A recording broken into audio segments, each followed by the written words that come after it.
Hi, Motheo. Lesedi here. I'm 45 and I've been saving for retirement in South Africa. But recently I keep on hearing people saying that they are moving their retirement savings offshore. Should I be thinking about it as well? And if so, why? Welcome to today's episode. Well, Lesedi, this is a question we get from time to time. Should you be sending money abroad or looking further afield for retirement investing? Now, from protecting against currency risk to accessing global markets to debating whether to retire abroad or at home, there's a lot to consider. Welcome to Everything Counts. This is a bi-weekly podcast series where we're frank about money and the discussions we should all be having: how to save it, how to spend it, how to grow it, its pitfalls, and how to make it work for us. On Everything Counts, we'll share the information you need to get your financial ducks in a row. Hello, I'm Motheo Khoaripe, the host of Everything Counts, and joining me today are two people who know this particular landscape very, very well. Kate Robson, co-head of Investec, My Investments, and Johan Loubser, who is the head of advisor enablement at Investec. So if you're saving for retirement and are curious now about offshore investing, this episode is for you. Kate and Johan, welcome to Everything Counts. Thanks, Motheo. Thanks, Motheo. Great to be here. Tackling a very complex topic today, but one I know that you'll be unpacking quite well for our listeners: defining offshore retirement. A lot of people talk about it over the dinner table. They talk about it with their friends at work. Some people think it's way above their pay grade, but we're going to change that today, aren't we? So let's start with then the basics. Kate, looking at offshore investing, what do we mean when we talk about offshore investing, and how is it different from offshore retirement investing? Offshore investing often sounds quite complicated, but if we look at a couple of the core investment principles as well as philosophies, diversification is one of those basic principles. And often we think about diversification as it relates to a different asset class, i.e. not investing only in equities, different products. But a core concept from a diversification is also geographical diversification, which effectively means investing beyond the South African borders, where you are able to diversify your investments from a currency perspective as well as an offshore asset perspective, and you are spreading your risk at a geographical level. In Lesedi's question, he spoke specifically about retiring offshore. Again, offshore retirement investing, which is what Lesedi spoke about in his question, however, takes offshore investing to the next level. Effectively, what we talk about from an offshore retirement perspective is rather a question around where are you going to look to retire. And dependent on where you're going to retire, those two things around offshore investing could look slightly different. So in Lesedi's question, he didn't specifically mention whether he wanted to move the money or move himself. Yeah. So I think for the purposes of today, I'm going to use two examples. The first is an individual that looks to retire in South Africa, and what does offshore investing look like for that particular individual? And then from a person that is looking to potentially retire offshore, Europe, America, one of the European countries or islands. And I think that will hopefully help us develop a story around which one is better for you. And to that point, I think in South Africa, typically when we speak about retirement, things like pension funds, retirement annuities, etc., it's the common denominator when you think of retirement. And in those local retirement, and when we refer to local in South Africa vehicles, you do have offshore exposure. Fund managers can go up to 45% offshore exposure within those vehicles.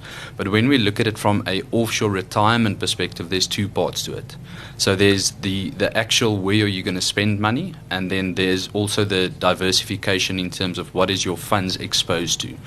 So if we use the example of the two clients, if you are going to retire abroad, you would typically want to hold your funds in the currency that you intend to spend. How you do this can be through using your single discretionary allowance to move funds offshore.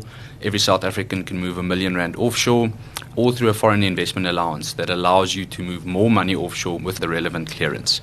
So for the client intending to stay in South Africa or retire in South Africa, you do want exposure to offshore markets from a diversification perspective. However, you are probably going to spend the majority of your funds in rands. So you would like to hold rands when you get to retirement as well. So I guess the distinction between the two is diversification and currency, and finding the right balance between the two. So I think another core concept to think about from a retirement savings perspective, and as it relates to offshore investing, is the concept of Regulation 28. And Regulation 28 is effectively the regulation that regulates the retirement savings industry. And often when I explain the concept, it's really around ensuring that nobody's retirement savings is overexposed to one particular asset class. So some of the concepts of Regulation 28 are that the retirement portfolio can be exposed up to 45% offshore, to a maximum of 75% from an equities perspective, and then there are a couple of other ratios from a property perspective. And really the core concept is to ensure that you are balancing growth so that everybody's portfolio is getting the growth that it needs to beat inflation, but that you're not overexposing a client's retirement savings. And I think it's a very important point because of Regulation 28 in South African retirement investments or approved retirement funds. Offshore investing doesn't always need to comply with those regulations because it falls outside of the Pension Fund Act. So when investing offshore, it does give you the opportunity to diversify outside of those regulations. And I think that is a very important point. Then, Johan, who should be looking at this type of investment? Because when people hear offshore investing, they think it's quite fancy, not for me. I need to be ultra wealthy to move money overseas. Is it specifically for people who have the deep pockets, or can I access it as my mid-career, for instance? It's a big misconception at the end of the day. So I'm going to use an example. A lot of people speak around investing on behalf of their children. And if we use your example, one would think, my child won't actually be able to invest offshore. They're still a minor. Yeah. If we look at investments like tax-free savings, unit trust, you can access offshore markets through something called a feeder fund, which is a rand-denominated investment, and the minimums are quite low. So it doesn't always have to be that you need large amounts of money to access offshore markets. Some of it is invested through rand-denominated funds. You can access it through dollar-denominated or foreign currency-denominated funds.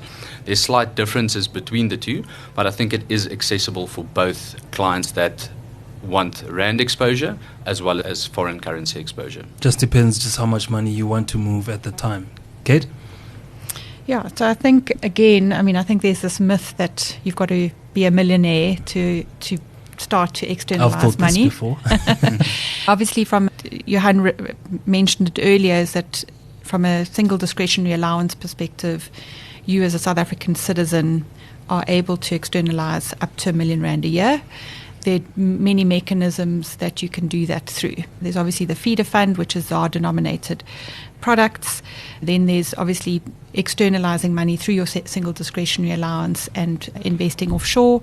And dependent on who your investment house is, those minimums will look slightly different. And what are the benefits of moving your money offshore, whether doing it cash or using investment vehicles? So I think the biggest benefit is that from a currency perspective, you gain exposure in a different currency. So that's one of the biggest benefits. If we think about the South African rand against the dollar, for example, diversifying that risk, you may not diversify at the right rate, but certainly another core concept of ours from an investment perspective is around being in the market versus timing the market, and diversifying your risk is always a benefit around being able to invest in a different currency. And to Kate's point, holding foreign currency, holding rands, it will depend on your objectives and ultimately what your goals are. So whether you want to spend in dollars, and we're talking about retirement, but it could also be for children's education where they want to go and study abroad, where it makes sense to hold foreign currency versus rand at that point in time to mitigate some of those risks. Let's talk about that timing then. We know the South African rand, sometimes quite fragile, sometimes quite strong. So how do you then get to the timing of this particular investment? Is there a strategy that's there that you can use to maybe mitigate not having as much losses, especially when it comes to a currency weakness? So I think, and Kate mentioned it earlier, is around not trying to time the market. Ideally, if you are investing in foreign currency, it's usually for the longer term. And taking that into account and looking at the historic trends between, I'm going to use the rand and dollar as an example, you would see that it is a weakening currency over the long term. So if you invest in dollars today, in 10 years' time, it's not going to matter if it was at 2 or 3 or 5 or 10 cents difference.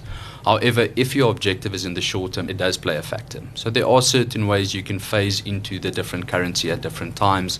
But ideally, I think the principle should be not to try and time the market or the currency, because you could get it wrong. And I think to add to that, again, it really goes back to your goals and your objectives.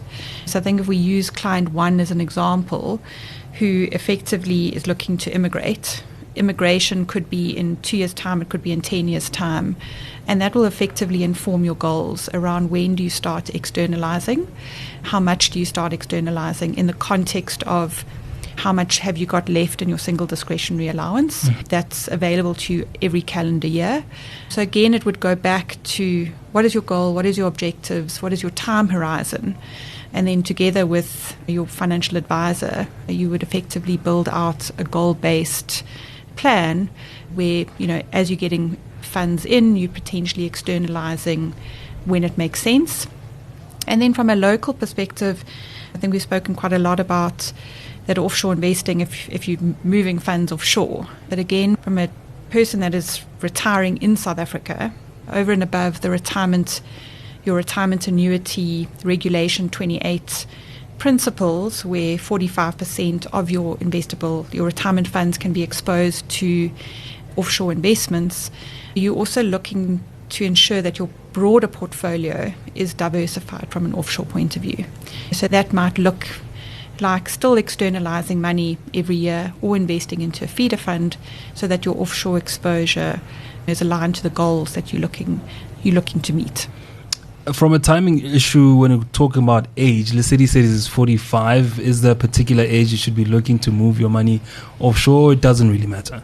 So again, keep going back to really depends on your objectives. So I think if you're looking to immigrate or retire offshore in 10 years' time, your offshore externalization or offshore exposure is going to look very different versus if you're going in 30 years' time or 40 years' time. I think, again, and we've spoken about this in a number of podcasts, is around starting and making sure that you've actually got enough retirement savings, never mind, whether deal with that first. Yes, deal with that first. And Johan mentioned it earlier on, and maybe just to highlight it, is we talk about assets and liabilities matching from a retirement perspective, and that's not necessarily around sort of your assets and liabilities, but more around where are you saving and where are you going to be spending. Because I think what often happens is that people will save in the currency that they're currently earning in, but they might be spending in a different currency in 10, 20 years' time. And that's effectively one of the biggest triggers for you from an objective perspective, is where am I actually going to be spending that money, because I then need to start saving in that currency. So it's really about the years after you retire. When you're busy saving, you need to consider whether I'm staying in Spain or I'm here in South Africa, and how am I going to be affected by inflation here, or maybe what's happening in that economy that I'm going to be moving to. 100%. Yeah, I think that's a very important point, because investing doesn't stop when you get to retirement. You do save for retirement, but it doesn't stop at that point. And at the end of the day, offshore investing is not a everything or nothing concept. So there's space for it in most portfolios as part of diversification, whether that's through rands, whether that's through foreign currency. Finding the right balance for you and your objectives is probably the key message we want to take out of that. Coming up, we'll dig into the rules, including tax, regulation, and estate planning, the side of offshore retirement investing that can be more complex than it looks. Stay with us. Every financial journey has its twists and turns. The question is, who's walking it with you? At Investec, we know that the right partner doesn't just guide you, but helps you see opportunities others might miss. Whether you're considering offshore retirement investing or planning your next big move, we're here to help you take each step with confidence. Markets move fast, headlines change even faster. You need more than news, you need insight. Join me, Jeremy Maggs, on Investec's flagship podcast, No Ordinary Wednesday. Every second Wednesday, Investec experts unpack South Africa's biggest economic, business and political conversations and what they mean for you and your business. No Ordinary Wednesday, where information meets insight. Welcome back to Everything Counts. In this episode, we talk offshore investing, now tackling tax regulation and estate planning when it comes to moving your money elsewhere in the world. Kate, I think let's try and uncomplicate this whole process, because as we're having the conversation in my head, I'm like, wow, that sounds like a lot of documentation, moving my rands to the US, to the UK, or any other destination. What are the tax implications and my compliance here when I decide to invest this way? So I think the big one with regards to the regulatory environment around moving funds offshore is obviously what we call exchange control. And every year, a South African adult over the age of 18 with a South African ID number can externalize R1 million a year using their single discretionary allowance. Over and above that, they are able to also apply for a foreign investment allowance, which allows you to effectively externalize an additional 10 million. So is the million not taxed? So let's talk a little bit about externalization of funds first, Okay. and then we can talk about tax treatment from an investment point of view. So typically, the money that you are externalizing offshore, you've more than likely saved up, or you've been taxed already from an income perspective. And so every year, a South African citizen with the right clearance can effectively send 11 million rand offshore from an investment point of view. Then if we talk a little bit about how that investment, once you've invested it, or once you've externalized it and once you've invested it, how that is taxed, is very similar to how you would be taxed from an investment point of view in South Africa. You would be taxed on the investment growth of that investment. So there are obviously ways around that, around tax and estate planning, but there are ways that you can look at making that tax efficient. And I think Johan will talk a little bit about sort of estate planning and the different vehicles that allow that. Johan, let's talk about that. Life happens. You've invested money abroad. Is it easy for your family to repatriate those funds should you die? It's a really good question, and I think typically as South Africans, with holding your investments in rands, it's a given that it's part of your estate and it will be wound up by your executor. So when it comes to holding assets offshore, it's slightly more complicated, and I think that's where a fiduciary specialist, a financial advisor, can really guide you on that. But from an offshore investing perspective, it depends on your circumstances. So one of the things that also plays a role is your tax residency. So we're going to take the example of the two clients we've been speaking around. The one will be a South African tax resident, earning income in South Africa, being based in South Africa. The other one will not be a South African tax resident, which means they've given up or ceased their tax residency because they've immigrated. So now the tax laws that apply is dependent on the country or the jurisdiction that you now live in. And that's where it can become slightly more complex and where some guidance is required. When it comes to investment planning, there are structures that can be used that simplifies this. Once again, the first step would be to look at the tax residency, because that would be the starting point of your estate planning. And then the second would be aspects like, do you use an endowment that's got some estate planning benefits?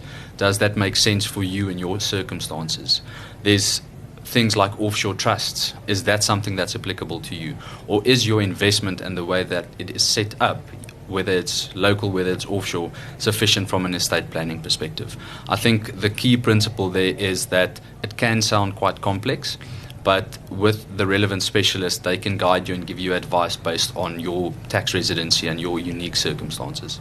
So is it possible to have a fund that puts money away should you try to repatriate the money, as in to say it would have been invested there already, and when you need to action the movement through tax, or maybe even speaking to our SARS revenue collector, you'd say, I have the funds to move it back home. Is there a vehicle like that you can use instead of dipping into the funds you've already invested? That's a really good question, and I think it's something that's not thought of a lot. So in this conversation, we're speaking around estate planning from an investment perspective. But there's also a lot of other considerations that goes with it. So taking care of the cost that comes with passing away or winding up of a estate, whether that's in South Africa, whether that's offshore, there's different mechanisms. To answer your question, if you would like the funds to remain invested offshore and not be used to cover those costs, yes, there's multiple ways that you can plan for that. And I'm going to go back to my earlier point around speaking with a fiduciary specialist to understand what liquidity is required to cover those costs, to avoid bringing those funds back to South Africa, and investing through the right vehicle so that they can stay offshore for your beneficiaries. Let's tackle then the risk and reward of offshore investing. Everything does have risk and reward, and I like the fact that you both spoke about the fact that you need to diversify, and this is one of the options that you have. But just take us into your confidence in terms of the risk that comes with it, but also the rewards that you may gain going this way. So I think when it comes to risk and reward, there's two things to consider. So the one being the risk reward that you take on from an investment performance perspective, and then also from a planning perspective. Investing offshore brings a lot of diversification. You get access to global markets. What that means for a South African resident is you get exposure to economies, sectors that you would not have had exposure to in South Africa or through the Johannesburg Stock Exchange. Different types of companies that's not listed on our stock exchange. Currency is another one, so you can diversify from a currency perspective. That can be twofold. That can be to use in that foreign currency, or also to diversify against a weakening currency. So that would be some of the, let's call it the reward, but the risk would be the flip side of that. So if you intend to spend in rands, but all of your funds are sitting in foreign currency and there is a movement in that currency, that could negatively affect you. It could count in your favor, but going back to some of our earlier points, I don't know if that's a risk that you want to take, to go all or nothing when it comes to offshore investing. Talking about risks that you want to take, you wouldn't want to go at this alone, Kate, would you? No, definitely not. And I think if we go back to our two examples from a client perspective, I think client one, I suppose the risk there and why you would really engage with a financial advisor is to make sure that if you're immigrating, client one was the one immigrating, if you're immigrating, that you've done your externalization at the time that makes sense in order to meet your goals. And that's about goals versus timing the market, just to be clear. And then the risk, I think, for client two is that if you are going to be settling and retiring in South Africa, that you've got the right level of diversification in your portfolio from a geographical perspective, potentially from a currency point of view, and that you haven't overexposed yourself where, the currency moves against you, as Johan spoke about. And I think, again, to reiterate, your financial advisor relationship is one where, you're effectively sitting down with your specialist from a financial perspective and looking at all of the goals, objectives, what are you trying to actually achieve, and for them to really guide you around what makes sense, including estate planning, fiduciary, liquidity needs if you pass away. Yeah. So let's then get to the bigger picture. We've spoken about offshore retirement investing. Where does this fit into your entire portfolio? Is it something that you can use as the cornerstone of your portfolio, or is it a nice to have? So I think for me, this is a really core concept of investment planning, and retirement planning falls into that. Diversification across asset class, across product, as well as geographical diversification. Those are cornerstones of investment planning. How much is obviously what you're sitting down with somebody to get guidance on, but diversification is a core concept. And I think as investors, we often think about diversification just from an asset perspective or just from a product point of view, and we forget about the geographical diversification. And I think more importantly, we think about the South African economy and then getting exposure to the global economy. And that's, again, the concept of not having everything in one basket. Yeah, I think to close off, all these concepts are very important, and especially offshore investing, local investing. But I think for me, the starting point would be the adequacy of your retirement savings. And what that essentially means is making sure that you've made enough provision to last you in your retirement years up until you're no longer there, or to leave a legacy for your beneficiaries. So while retirement vehicles and local versus offshore is a really nice topic to discuss, and it's really interesting, and there's a lot of questions around that. I think the starting point should be, am I saving enough for retirement? And then building on that, what is the optimal way to now save for retirement now that I am saving enough? So whether you're planning to spend your golden years abroad or right here in South Africa, the decision isn't just offshore or not. It's really about balance, right? Advice and making sure you've saved enough to retire comfortably in the first place. Kate and Johan, thank you so much for your insights in today's episode. And to our listeners, if you've been wondering whether offshore retirement should be part of your plan, remember the real answer lies in your own goals, your timeline, and your willingness to navigate the rules. And as always, good advice counts. The views expressed are those of the contributors at the time of publication and do not necessarily represent the views of the firm and should not be taken as advice or recommendations. Investec Private Banking, a division of Investec Bank Limited, a registered credit provider committed to the Code of Banking Practice as regulated by the Ombudsman for Banking Services.